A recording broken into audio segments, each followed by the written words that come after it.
Hello friends, today I'll show you the recipe for Indian style schezwan Chinese rice. First I have parboiled the rice here.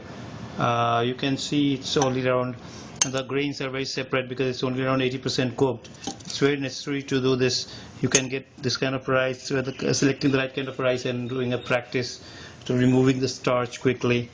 And in vegetables, trying to make it healthy, so I'm using a lot of components, but here you can use onions, this is gajar, that is carrot, that is beetroot, chucandar, and this is a mix of green and purple cabbage, and some shimla mirch, capsicum, green capsicum, and I'll also be using some green chilies, some ginger, some garlic.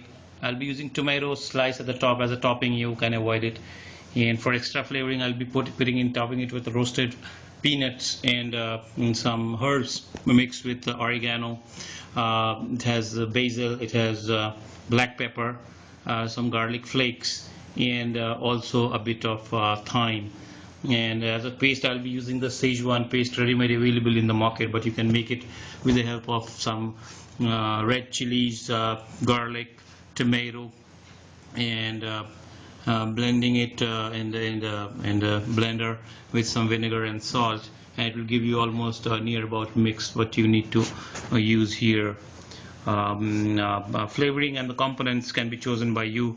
So I'm just trying to make it healthy, so I'm using all these components. I have put around 2 spoons of oil in the wok, and I started searing in the ginger. Most of the Chinese cooking is done in quite high heat, high BTU gases, but home cooking, whatever is available to you, you can try here. Once this ginger gets brown, I'll put other vegetables. I won't be putting in the garlic and the green chilies right now. I'll kind of top it up at the end so that I get more of its raw flavor rather than it's getting burnt flavor right now. This is my personal preference. Right now I'll be putting in the basics, that is the onion, and this is your basic vegetables that is required in this kind of recipe is your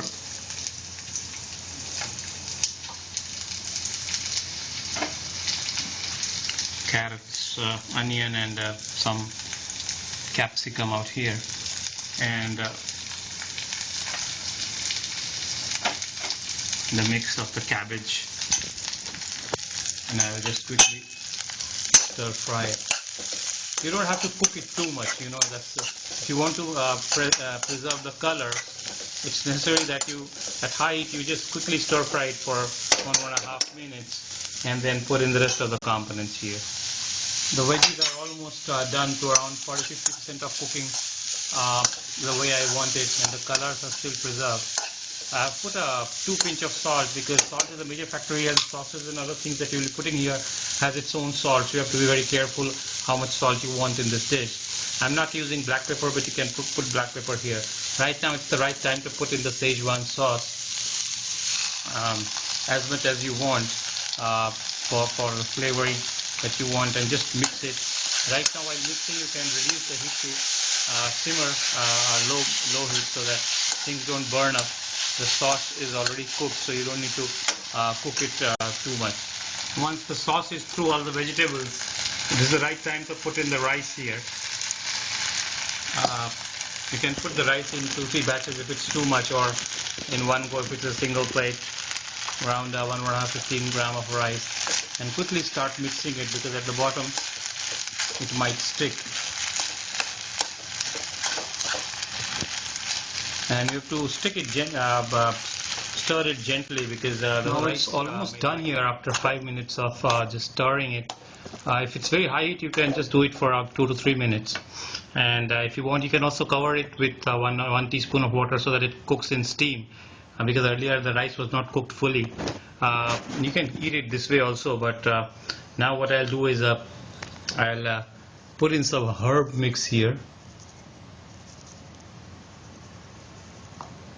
This will give the extra flavoring, and I'll top it up with some garlic and green chilies to give it an Indian touch, and also then top it up with peanuts, the roasted peanuts that I had shown you earlier.